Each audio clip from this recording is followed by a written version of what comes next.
So it was the summer of 2004, and what happened that year? It was the Nokia N Gage Summer Tour. And what's the Nokia N Gage? It's Nokia's gaming phone. Originally came out in 2003. This 2004 tour was a promotional tour. They drove big trucks around into, well, at least UK city centres, and you get on and you can play the new Nokia N Gage QD. That's what this was originally for. This is how I obtained this shirt back over 21 years ago now.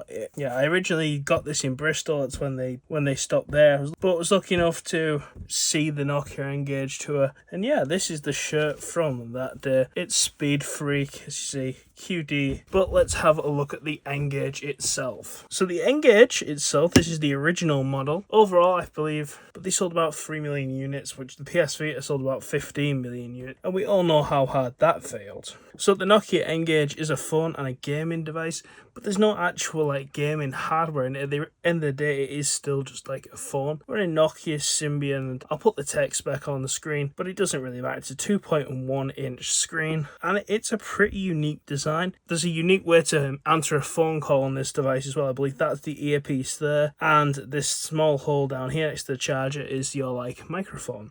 And as you can see, we have the answer call and end call buttons up here, along with this D-pad here, a couple of music media buttons, music, radio, which was still relevant back then, and we also have our application button here, which brings up our menu, and then we also have a couple of other buttons as well as the numpad on this side. The 5 and the 7 are kind of like your A and B if you were to think about like an NES format, D-pad. There's no shoulder buttons or anything like that. This version has a green backplate, which they all didn't have that, but this version has a green backplate. But yeah, this is one of the cool things about phones of this era. You could get backplates for them and customize it up. This one's a bit in a rougher condition. I did take a chance on this. They're coming actually kind of collectible now. If you want to look for one of these things on eBay, especially in the UK, they're typically over £100, which is, it's getting up there a bit, but we took a chance on this one. Yeah, let's have a look at the outside AO. So I think that is the earphone piece. When you make a phone call, we come around here, the mic, we have a charging socket. It does take the Nokia thick pin. So it's great. There is a mini USB you can't charge for that. It's purely for data connection. On the bottom, we have this big speaker hole, which is, you won't see that on a phone today. And then we have this typical common plague of phones of this era. It's like a unique headphone jack. They just didn't have a single the 3-pole mic and everything in one. It has these two things, and on this side we have our power button, and that's it. But one of the annoying things about this phone is there's no volume rocker. That was later fixed on the QD. The QD did look a bit more gamery. We'll put a picture of it here. The QD was a cool one, but there's a big downside to this phone. So as you might have noticed when I went round, Dan, how do you change the game on a Nokia N Gage? Well, you slide off the back, you take out the battery, like so. You slide the game cartridge out. As you can tell, we've currently got Sims Bustin Out. You do need a SIM card in this phone, even though this is a dead SIM card. It's T-Mobile. You slide that in there, like so. You plug your battery back in, turn it on. But yeah, now we have to wait for it to boot. And there it is. N Gage, T-Mobile. This is a locked unit, I believe. See, every time you pull it out, you have to set the clock, the date. We're just not. Failed SIM card register because it was a dead SIM. And there is our game, The Sims. Originally, I believe these things were about $300 US. Games were about 30 to 40, and some launch titles were about $15 to $20. So they were in a similar price range to the Game Boy Advance, which would have been the competitor at the time. Game Boy titles were about the same price, but the Game Boy also, according to the internet, the Game Boy was $99 at launch, so it's an extra $200 for the phone component. That's besides the point. The games are actually, the ones I've played on this are actually decent. There's 64 official games for this thing. Let's have a look at how they come. So I got a few things to show you here. So this Moto GP game, I actually got this new. I unsealed it to play this phone because I was waiting for these games to come in the post, and I was impatient. I just wanted to know if the phone worked or not. So I actually unsealed this. I had this from new.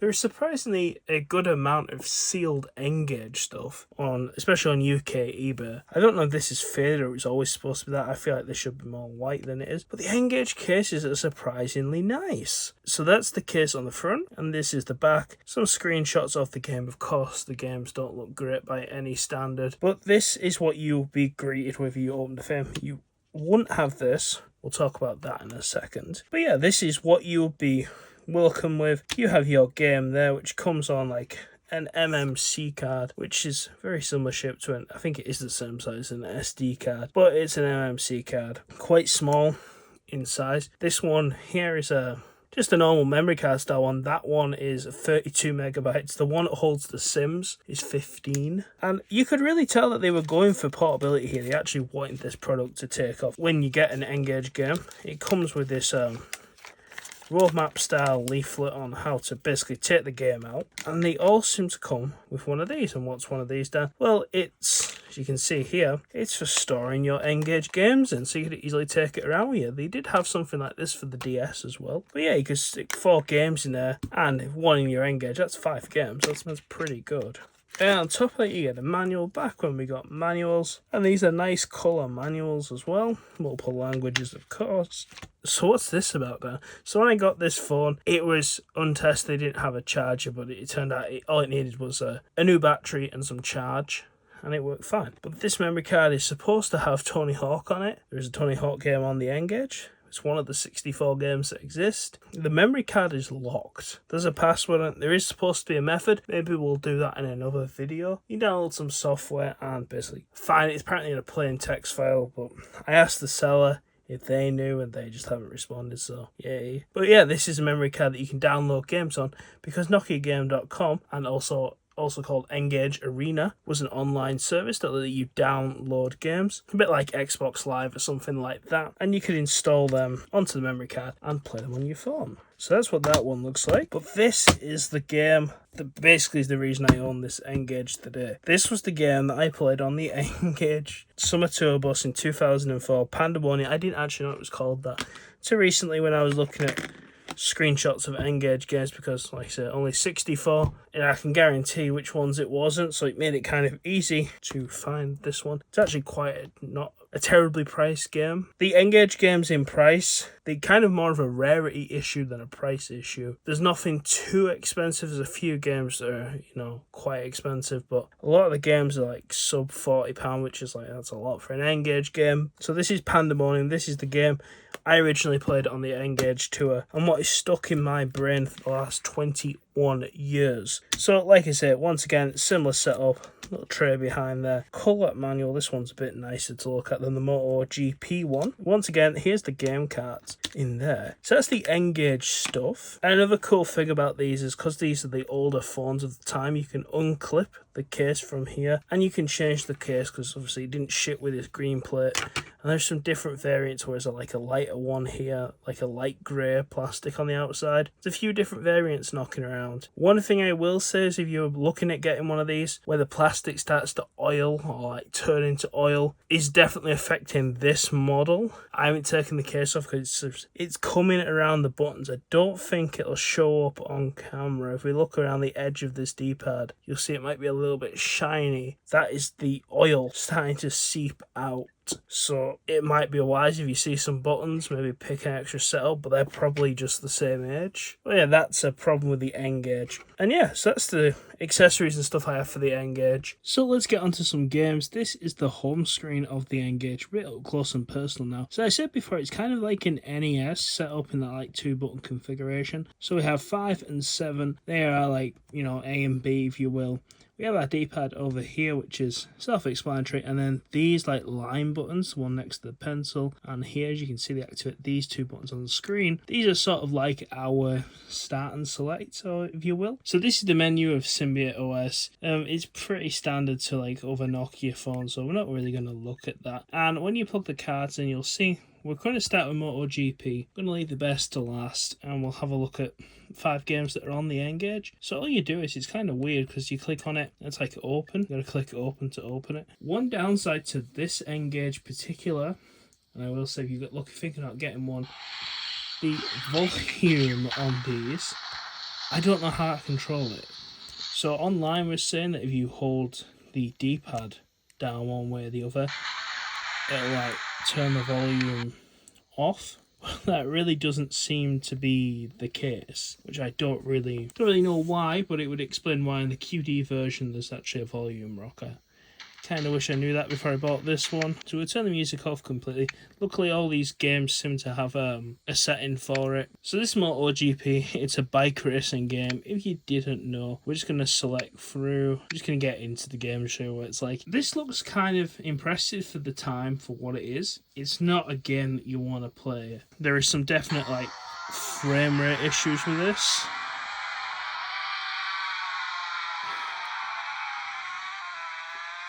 But as you can see, look, I'm playing through the viewfinder, so maybe I'm not going to be playing the best. But yeah, as you can see, it tells you where to turn and that. It's not a terrible game. Like, you know, if you were trying to pass some time on back in 2003 or 2004, this wasn't a bad way to spend it. The game looks like quite decent. I know it probably doesn't look decent by today's, you know, spec, but yeah, it's comparable. There aren't too many other players. I think there's only 4 other races. Let's try and get one of them on screen. Yep, there's one. Can we catch up? I'm probably making you all feel sick. I'm just really not good at this game at all. But yeah, that's Moto GP. I'd say that's the worst of the 5 games that I own for this thing. Let's swap in and play another game. So I can't remember if I mentioned this, but you can kind of see it there that the keyboard actually does light up orange. So next is Virtua Tennis, or Virtua Tennis. This was a surprising game to me because it's actually not too bad. I actually played this for quite a bit. So we have a few different modes here. A lot of these are arcadey style games, similar to like the Game Boy and stuff. Because that's really what you want on a mobile device, like especially like this. Is you do want some like pick up, put down type games, as I like to call them. Loading times on this game is a little bit of a problem, but once you're in, you're in. And if we see, you are supposed to be able to emulate N Gage games, but I haven't tried that. I just seen like when I was searching for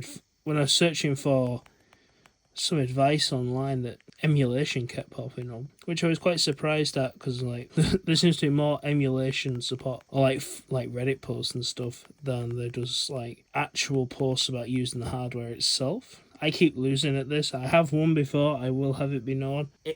I'm playing under pressure. You know, it's a fairly comparable game, I think. You know, this is a game, it's not too bad. It should look okay for you guys. There might be a little bit of a screen door effect on the screen. It looks a little bit like that. But yeah, that was the tennis game. Not too much to talk about. Let's move on to Rayman 3. So we're at Rayman 3 now. I've turned the music off purely just because I don't want to get copyright stricken. The sound's quite good on the N Gage. I think it's probably because of this big speaker at the back here. As you can see, Rayman's looks like, you know, pretty good. I've never been a fan of the Rayman games. They always seem to want everything.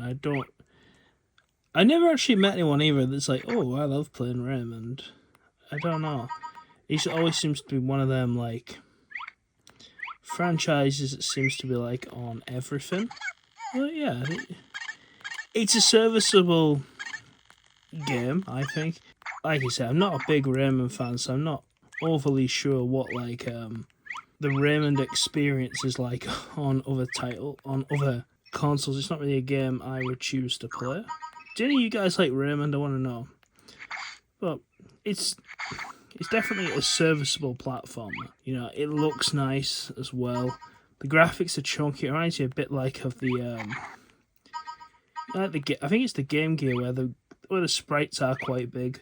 But of course, this is a small screen, so they do need to be big so you can see them. But yeah, this is Rayman. I don't really know too much to say about this.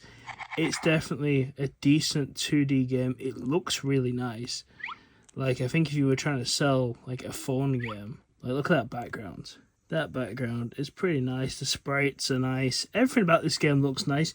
It's just not for me. Now, I think we'll move on to the game that caught my attention 21 years ago, and I'll show you what actually caught my attention. So we're into the game menu. There is a few different difficulties you can pick from and 2 characters. We're going to pick Nikki because that was the one I always used to pick. There's a bit of a story here if you want to read through all that. This game is also, I think it's also on PS1 and PC. It doesn't review well. This was just a game that always caught my attention, that caught my attention back when I got to play this thing. So I think out of all the games we have here, this is one of the most technically impressive, because if you watch how the camera works, it kind of does look like a proper console game. You can't control the camera, but there's no music to this game either, which is a strange one to me, because if we turn audio on, it's just the sound effects, which I find strange. They are a bit loud, that's why they're off. But yeah, I just want to say there's no sound on this game, which I always thought was weird. So you can collect abilities, there's coins to collect like all good platformers. We're just going to turn that sound back off because the sound is awful. But yeah, this was the game that did it for me. I think it's just like an impressive game. One of the downsides to the N Gage is that if you saw them when we jumped off that ledge, that you're kind of taking like a leap of, what do you call it? Leap of faith. You don't really know what you're jumping into. If you do get hit, you do lose your power up. I think this game is just like, it's visually impressive, I think, for something on a phone. Oh, we missed that there. There's like a sequence you have to jump on these watermelons. One cool thing about this game is it's got all the characters and stuff in the manual, so you can see what the enemies are actually called. But I think you get the idea of why I like this game. Like, I think it's very impressive for a phone game. Like, the camera's fixed. I'm not controlling that, of course. But I just think there's just a lot to it visually. Even though it's not a great game, there's just something there. There's just something I really enjoy about it. So our last game is an EA game, and you can probably guess what it is. It's the Sims Bustin Out. I quite like this game, but this is definitely the one I am enjoying the most. It's a Sims game, as I've already said. There's just different challenges. If we go up, you can see just things that you go around and go and do this, go and do that, take a nap, get your own house. It's like they call this isometric view. We go into this bar and you can see where I live. I think it said there's 25 different lots of challenges or something with this game. Why is that chicken on the stairs? Oh, I think I need that for a mission actually, but yeah. So as you can see, I think this game works the best on the N Gage. I think this is, to me, what the N Gage should, a good game for it. Other than arcadey games, you don't need to put a lot of thought into it. And I've always liked Sims games like that. My Sims as well on the DS is another good game like that to me. But yeah, you're just going around completing challenges. So obviously I need some chickens. So you see, I've already just picked one chicken up randomly for that side quest. And yeah, it's a pretty good way to, spend 20 minutes, 30 minutes. You can speak to people, There's different options you can pick, and that increases the friendship level. We don't need to say anything right now because we haven't found all the chickens. It's a pretty nice looking game. It plays well. Overall, this is the game I've put the most time into. I think it just looks nice. I think it plays well on the phone. This D-pad is okay. It's not brilliant by any means. I would be interested to compare it to the QD, and I might do that at some point if you guys would want to see that video. Comparing the first version of the N Gage to the QD, let me know in the comments below. But yeah, I think this has been it. This is the Nokia N Gage. A few games we've tested on it and showed you. What do you guys think of the Nokia N Gage? Do you like it? Did you have one? Did you play it? Did you ever experience the Nokia N Gage tour? But anyways, like, comment, subscribe, and I'll see you next time.